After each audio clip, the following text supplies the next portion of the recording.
Welcome बेटा। Previous lecture में हमने डिस्कस करा था रिगार्डिंग अबाउट द न्यूक्लियस और उसी टॉपिक को हम आगे लेके चलेंगे। उसमें लास्ट तक जो डिटेल्स थे हमने वो कंक्लूड करे थे। आगे जो इसमें नेक्स्ट ऑर्गेनलीज है जो सेल में प्रेजेंट है, इनके सब द 9th बायोलॉजी में बात कर रहा हूं, तो उन्हीं में से एक ऑर्गेनल हम लेके चलेंगे और देखेंगे आगे उसमें होता क्या है। लेट मी सी, देखते हैं क्या है इसमें आगे। तो हमारा जो आज का टॉपिक है वो है सेल ऑर्गेनलीज। सेल ऑर्गेन अब सेल ऑर्गेनलीज जो है, इसको मैंने इससे पहले भी बताया था, थोड़ा रिकनसाइज में इसको ये रिपीट करूंगा।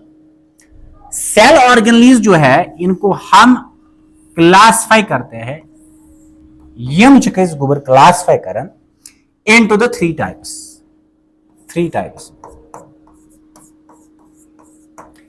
अब सेल ऑर्गेनलीज जो है उनको हम क्लासिफाई करते हैं थ्री टाइप्स में। कौन कौन से ऑर्गेनलीज, लेट मी सी। ये इससे पहले भी मैंने बोला था शायद। एक है जिसको हम बोलते हैं सिंगल मेम्ब्रेन ऑर्गेनलीज।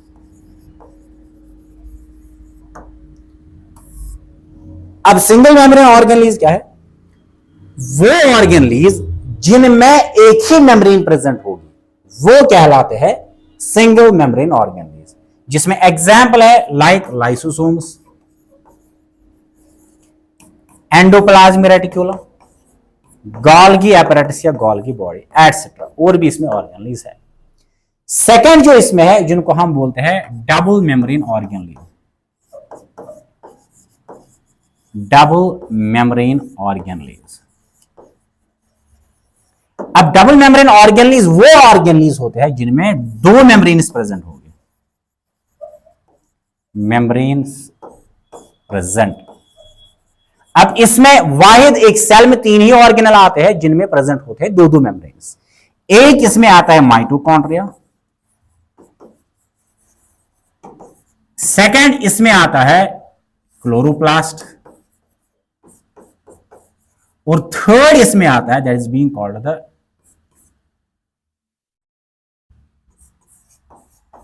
न्यूक्लियस। ये वाहिद तीन ऐसे ऑर्गेनल सेल में प्रेजेंट है जिनमें प्रेजेंट होते हैं two two membranes, therefore they are said to be called double membrane organelles. इसके बाद जो ऑर्गेनलीज जिनमें मेम्ब्रेन एब्सेंट होगी वो कहलाते हैं नॉन मेम्ब्रेनस ऑर्गेनलीज।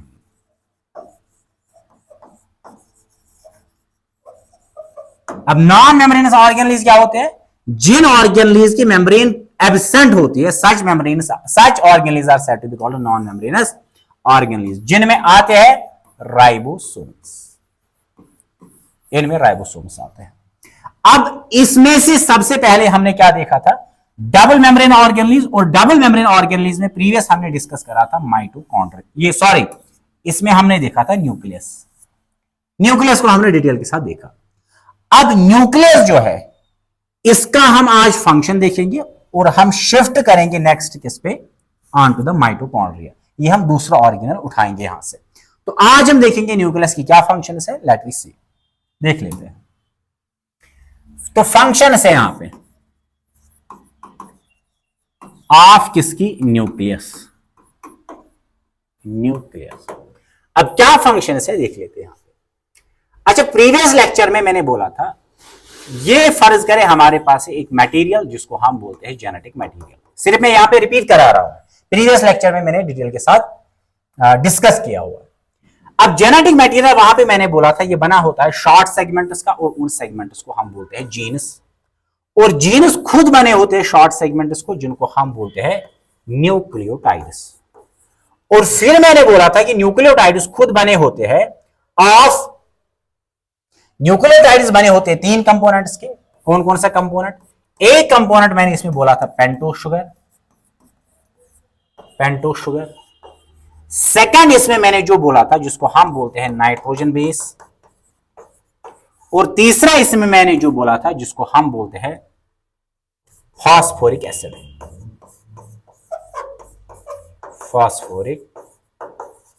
एसिड। अब ये जो तीन कंपोनेंट्स है यही मिलके बनाते हैं एक न्यूक्लियोटाइड को। फिर न्यूक्लियोटाइड इसके कितने टाइप्स है? 5 टाइप्स, उसको भी मैंने डिस्कस करा था। पेंटोज शुगर कैसे डीएनए और आरएनए बनाता है ये भी मैंने डिस्कस करा था। अब आज हमने यहां पे देखना है फंक्शन एक न्यूक्लियस की है क्या, देख लेते हैं। अब न्यूक्लियस में प्रेजेंट क्या है, जेनेटिक मटेरियल, और जेनेटिक मटेरियल में प्रेजेंट होता है gene. And what is the gene? Gene is the combination of simply nucleotides. जिस सेगमेंट में न्यूक्लियोटाइड्स यानी कि sequence of nucleotides is simply said to be called the gene. अब देखिए, फर्ज करें मेरे पास है, मैं लूंगा यहां पे, कंसिडर मैं करूंगा सिंपल एग्जांपल से। मेरे पास लेटर से एक है पी ए, सेकंड मेरे पास है पी, थर्ड मेरे पास है पी, फोर्थ मेरे पास है एल एंड फिफ्थ मेरे पास है ई। अब अगर आप इंडिविजुअली इन लेटर्स को देखोगे, लेटर्स को देखोगे तो इनका कोई भी मीन नहीं है, ये सिंपली लेटर्स है। अब अगर हम इनको कंबाइन करेंगे, A P P L E, now अब ये जो कॉम्बिनेशन किन की है, लेटर्स की, इसमें अब एक इंफॉर्मेशन छुपी है, और वो इंफॉर्मेशन क्या है?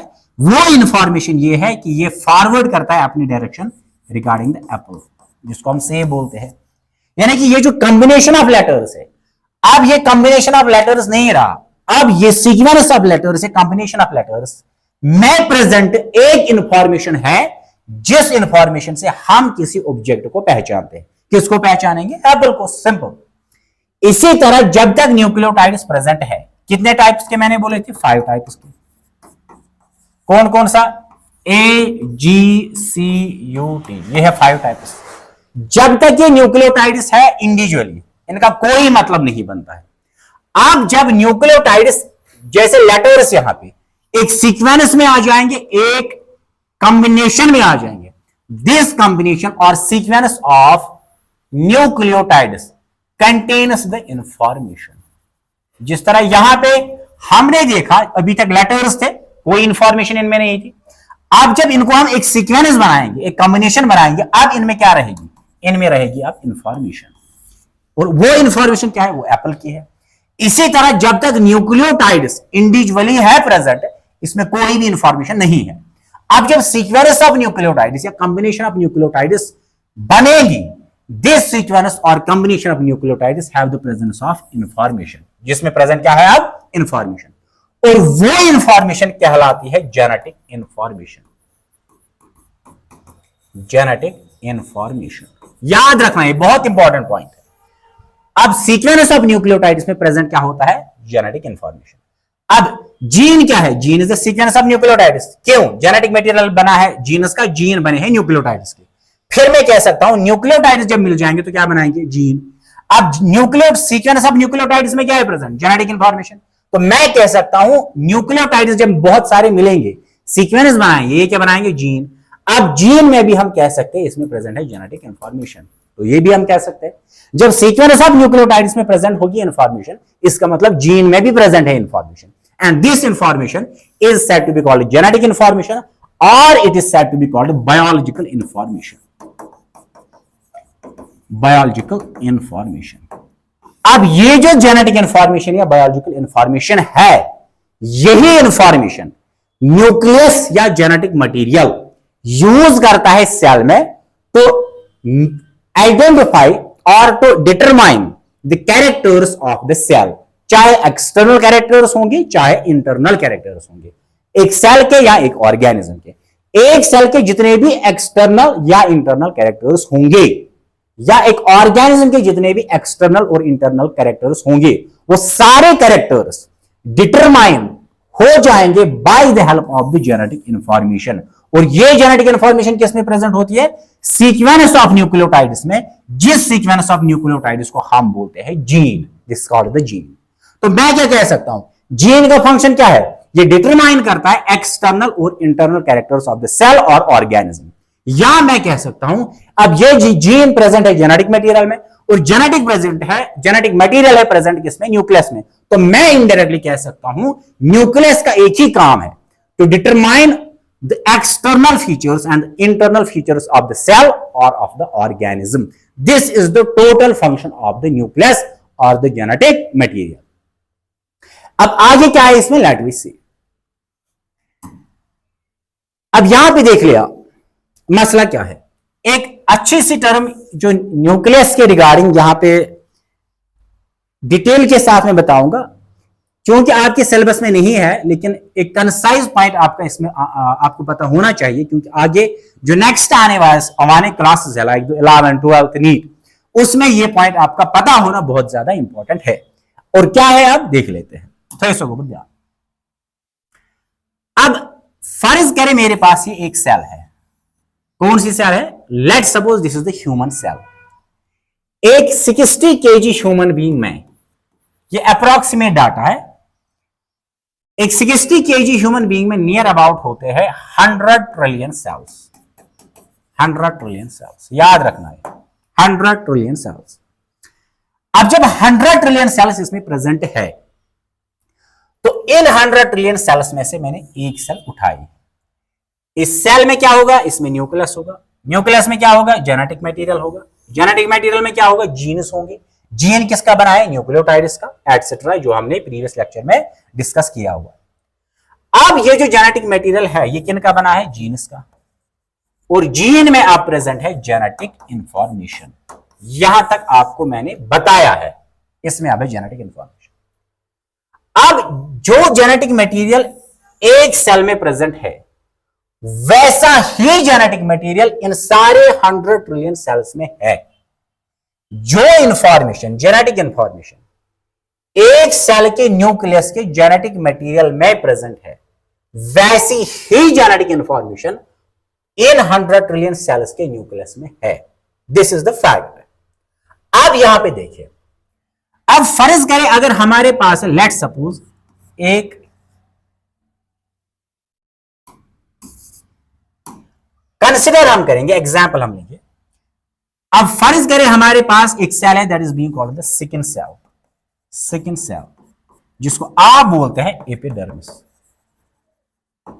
एपिडर्मिस। अच्छा, सेकंड हम लेंगे for example eye cell. Example best rod cells, या जिसको आप बोलते हैं कोन सेल्स।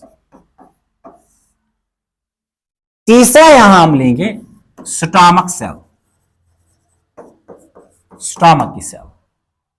अब तीन में डिफरेंस क्या है? इन तीन सेल से हम समझेंगे इन 100 ट्रिलियन सेल्स का डिफरेंट फंक्शन कैसे है। अब फर्ज करें मेरे पास ये थी सेल प्रेजेंट 1, ये थी सेकंड, ये थी थर्ड। कौन कौन सी? ये है पहली सिकिन सेल, दूसरी है आई सेल, तीसरी है स्टोमक सेल। फर्ज करें जो इसमें जेनेटिक मटेरियल है, कंसिडर हम करेंगे अपनी जगह पे, उसमें 10 जीन्स थे। 10 जीन्स। कौन कौन सा? 1 2 3 4 5 6 7 8 9 10। यही जीन्स हम यहां रखेंगे, 1 2 3 4 5 6 7 8 9 एंड 10। यहां भी 1 2 3 4 5 6 7 8 9 10। अब इसमें भी 10 जीन्स है, इसमें भी वही 10 जीन्स है, इसमें भी वही 10 जीन्स है। जीन सेम है। अब अगर जीन सेम है तो जेनेटिक इंफॉर्मेशन भी सेम होगी। अब जब जीन या जेनेटिक इंफॉर्मेशन सेम है, तो ये क्यों है सिकिन सेल, ये क्यों है आई सेल, और ये क्यों है स्टोमक की सेल? कौन इनको डिफरेंट बनाता है एक दूसरे से? This is the one of the wonder which I consider in case of the humans, animals, plants etcetera. ये ऐसा उजूबा है जो आपने शायद जिंदगी में कभी नहीं देखा होगा। क्या है? लेट मी सी। फर्ज करें इन 10 जीन्स में से फर्स्ट और सेकंड जीन ये कंट्रोल करता है फॉर्मेशन ऑफ हेयर। अब हेयर जो है ये पॉसिबल एक ही जगह पे है, किस पे? सिकिन सेल पे, क्योंकि सिकिन सेल ही ऐसी सेल है जिससे हेयर्स बनेंगे, इसके आगे कहीं भी नहीं बनेंगे। सेकंड, आई सेल जो है, अब आई सेल का काम क्या है? That is the vision. ये है विजन। अब विजन का काम एक ही सेल कर सकता है, that is the eye cell, जिसको हम बोलते हैं rod cells and cone cells. इसके बाद क्या है? स्टोमक की सेल, जिसका फंक्शन क्या है? डाइजेशन। अब डाइजेशन कर सकता है स्टोमक की ही सेल, इसके बगैर कोई नहीं कर सकता। So what is now, all the three cells have same number of genes and same type of genes, but they differ from one another in their function, वो फंक्शन से एक दूसरे से डिफरेंट है। क्यों है, लेट मी से। फर्ज करें जो पहला और सेकंड जीन है वो कंट्रोल करते हैं formation of hair, formation of hair. क्यों, अभी मैंने बोला जेनेटिक इंफॉर्मेशन जो जीन में प्रेजेंट है उसका एक ही काम है, एक्सटर्नल और इंटरनल कैरेक्टर काम ये कंट्रोल करना। और वो क्या है, एक्सटर्नल कैरेक्टर क्या है, here is the external character, ये इंटरनल नहीं है। इसी तरह सेकेंड सेल के बाद आएगी eye cell, that is the vision, ये इंटरनल कैरेक्टर है। स्टोमक की सेल डाइजेशन, ये इंटरनल कैरेक्टर है। अब फर्स्ट और सेकंड जीन जो है कंसिडर हम करेंगे, ये कंट्रोल करते हैं फॉर्मेशन ऑफ हेयर। इसमें भी है फर्स्ट एंड सेकंड जीन, इसमें भी है फर्स्ट एंड सेकंड जीन। अब अगर ये फर्स्ट और सेकंड जीन सेकंड सेल में एक्सप्रेस हुआ, इसने अपनी फंक्शन दिखाई, तो यहां पे क्या बन गए, हेयर्स। फिर यहां भी बनने चाहिए थे, यहां भी बनने चाहिए थे, लेकिन ऐसा नहीं होता है। क्यों नहीं होता है, यहां पे फर्स्ट और सेकंड जीन एक्सप्रेस नहीं हो जाते हैं, याद रखना, नहीं हो जाते हैं। सेकंड, अब थर्ड और फोर्थ जीन, ये वो जीन है जो कंट्रोल करते हैं किसको, विजन को। ये एक्सप्रेस होते हैं किसमें, आई सेल में, देयरफॉर यहां पे विजन होगा कंट्रोल। अब थर्ड और फोर्थ जीन इस सेल में भी प्रेजेंट है, यानी कि आई सेल में, सेकेंड सेल में भी और स्टोमक सेल में भी, बट ये एक्सप्रेस खाली होंगे किसमें, only in case of the eye cell, ये खाली आई सेल में एक्सप्रेस हो जाएंगे। अब जो सेकेंड सेल है और कौन सी सेल है, स्टोमक की सेल, इनमें एक्सप्रेस ये नहीं होगा। थर्ड लेते हैं fifth and sixth gene. For example fifth और सिक्स्थ जीन में जो जेनेटिक इंफॉर्मेशन प्रेजेंट है वो कंट्रोल करते हैं डाइजेशन। अब फिफ्थ और सिक्स्थ इसमें प्रेजेंट है इसलिए कंट्रोल करता है डाइजेशन, लेकिन ये फिफ्थ और सिक्स्थ इसमें भी है, इसमें भी है, इसी तरह 100 ट्रिलियन सेल्स में भी होगा, लेकिन ये खाली एक्सप्रेस हो जाएंगे, फंक्शन दिखाएंगे किसमें, only in case of the stomach cell. यहां पे क्या हो जाएंगे, यहां पे अपना फंक्शन नहीं दिखाएंगे, ये सप्रेस रहेंगे, अपना फंक्शन स्टॉप रखेंगे। अब इस सारे जो हमने यहां पे डिटेल एनालिसिस की, इसका मतलब क्या है, इसका मतलब यह है जो सेल ए थी इसमें फर्स्ट और सेकंड जीन एक्सप्रेस हुआ, जो सेल सेकंड थी इसमें थर्ड और फोर्थ हुआ, जो थर्ड सेल थी इसमें फिफ्थ एंड सिक्स्थ एक्सप्रेस हुआ, यानी डिफरेंट सेल्स में डिफरेंट जीन्स एक्सप्रेस हुए, तब जाके उन्होंने अपना फंक्शन डिफरेंट बनाया। फिर से मैं कह रहा हूं, इस सारे डिस्कशन का एक ही मतलब है, जो हमने सारा ये बकवास यहां पे किया है, इसका एक ही मतलब है, डिफरेंट सेल्स में डिफरेंट जीन्स एक्सप्रेस होते हैं और इसीलिए वो परफॉर्म करते हैं डिफरेंट फंक्शंस। डिफरेंट सेल्स में डिफरेंट जीन्स का एक्सप्रेस होना, इसको हम बोलते हैं डिफरेंशियल जीन एक्सप्रेशन। याद रखना, बहुत इंपॉर्टेंट पॉइंट है, डिफरेंट जीन्स का एक्सप्रेस होना डिफरेंट सेल्स में, it is said to be called differential gene expression. This were the concept regarding the nucleus. ये सारा जो हमने डिस्कस किया है ये था discussion regarding about the nucleus. अब इसके बाद हमारे पास जो नेक्स्ट ऑर्गेनल है that is the mitochondria. Mitochondria, अब इसका आज हम देखेंगे स्ट्रक्चर और नेक्स्ट लेक्चर में इसके फंक्शंस हम देख लेंगे क्या होते हैं लेट मी से। अब माइटोकॉन्ड्रिया अभी मैंने बोला ये होता है double membrane organelle, double membrane organelle means it have the presence of the two membranes. इसमें है प्रेजेंट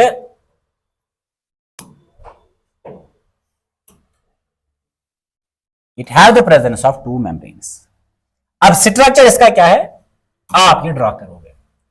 सबसे पहले माइटोकॉन्ड्रिया में प्रेजेंट होती है एक आउटर मेम्ब्रेन, ये है माइटोकॉन्ड्रिया की आउटर मेम्ब्रेन। इस आउटर मेम्ब्रेन के इनसाइड और एक मेम्ब्रेन प्रेजेंट होती है जिसको हम बोलते हैं इनर माइटोकॉन्ड्रियल मेम्ब्रेन। लेकिन इस इनर माइटोकॉन्ड्रियल मेम्ब्रेन में प्रेजेंट होते हैं इनफोल्ड्स,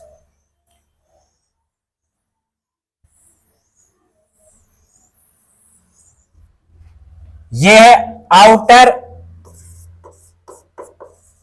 माइटोकॉन्ड्रियल मेम्ब्रेन और ये है inner mitochondrial membrane. Mitochondrial membrane. अब इस इनर माइटोकॉन्ड्रियल और आउटर माइटोकॉन्ड्रियल मेम्ब्रेन के बीच में प्रेजेंट एक स्पेस है जिसको हम बोलते हैं पेरीमाइटोकॉन्ड्रियल स्पेस, जिसमें इस स्पेस में एक फ्लूइड होता है, उस फ्लूइड को हम बोलते हैं पेरीमाइटोकॉन्ड्रियल फ्लूइड। फिर से मैं कह रहा हूं, माइटोकॉन्ड्रिया डबल मेम्ब्रेन ऑर्गेनल, इसमें दो मेम्ब्रेन से, आउटर में mitochondrial membrane and inner mitochondrial membrane. इन दोनों के बीच में एक स्पेस है प्रेजेंट जिसको हम बोलते हैं पेरीमाइटोकॉन्ड्रियल मेम्ब्रेन, पेरीमाइटोकॉन्ड्रियल स्पेस, सॉरी। अब इस स्पेस में प्रेजेंट होता है एक फ्लूइड, जिस फ्लूइड को हम बोलते हैं पेरीमाइटोकॉन्ड्रियल फ्लूइड। अब जो इनर मेम्ब्रेन है इसमें प्रेजेंट है infolds. These infolds are said to be called, इन इनफोल्ड्स को हम बोलते हैं क्रिस्टे। ये कहलाते हैं क्रिस्टे।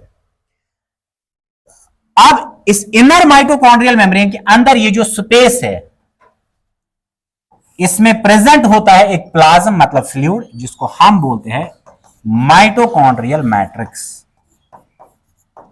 ये कहलाता है माइटोकॉन्ड्रियल मैट्रिक्स। इसके अलावा इस माइटोकॉन्ड्रिया में प्रेजेंट होता है जेनेटिक मटेरियल, किसका? माइटोकॉन्ड्रिया का ही।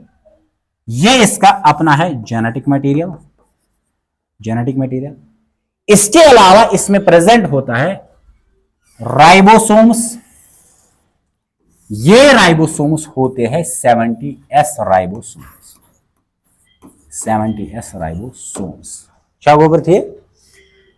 अब अगर आप यहां पे देखोगे राइबोसोम्स इसमें 70s है। ये कैरेक्टरिस्टिक फीचर है प्रोकैरियोट्स का जो मैंने पहले बोला हुआ है। ये प्रोकैरियोट्स का कैरेक्टर है और प्रोकैरियोट्स में एक ही एग्जांपल आती है, दैट इज द बैक्टीरिया। उनमें भी प्रेजेंट होता है जेनेटिक मटेरियल, यहां पे भी प्रेजेंट है जेनेटिक मटेरियल। अब ये जो दो कैरेक्टर्स है that is the 70s ribosomes and the presence of the genetic material, but mitochondrial genetic material. इससे आपको ये कंक्लूजन क्लियर होगा कि असल में माइटोकॉन्ड्रिया जो था ये असल में था बैक्टीरिया। अब एवोल्यूशन के प्रोसेस से ये इसने एंट्रेंस ली है किसमें? Into the eukaryotic cell and it changes into mitochondria. अब इस सारी प्रोसेस को एक्सप्लेन करने के लिए एक थ्योरी आती है that is called the endosymbiotic theory. वो हम माइटोकॉन्ड्रिया फंक्शन के लास्ट में डिस्कस करेंगे और देख लेंगे कि असल में ये माइटोकॉन्ड्रिया था क्या, अब है क्या। अच्छा, इसके अलावा ये जो क्रिस्टे है,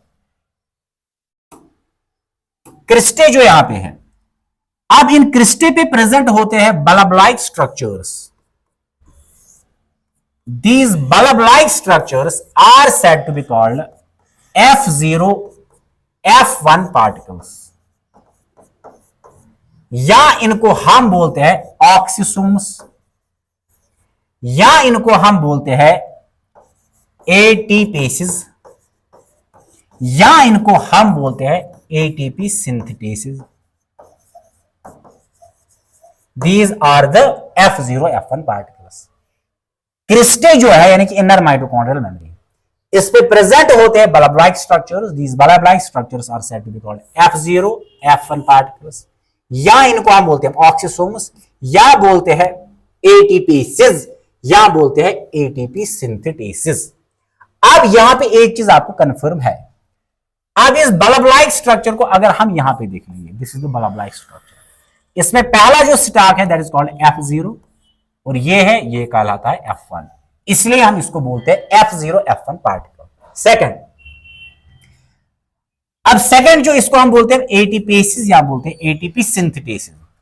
अब इसी F0 F1 पार्टिकल पे सिंथेसिस होती है, प्रोडक्शन होती है किसकी? एटीपी की, इसीलिए हम इसको बोलते हैं एटीपेस या बोलते हैं ATP synthetase. This is the structure regarding the, ये स्ट्रक्चर है किसका? माइटोकॉन्ड्रिया का। आगे हम इसमें देखेंगे नेक्स्ट लेक्चर में इसका फंक्शन क्या है, इसकी एंडोसिम्बायोटिक थ्योरी कैसे इसको एक्सप्लेन करती है, इसकी एग्जिस्टेंस, इसका ओरिजिन, तो वो हम डिस्कस करेंगे नेक्स्ट लेक्चर में। Till then very good bye.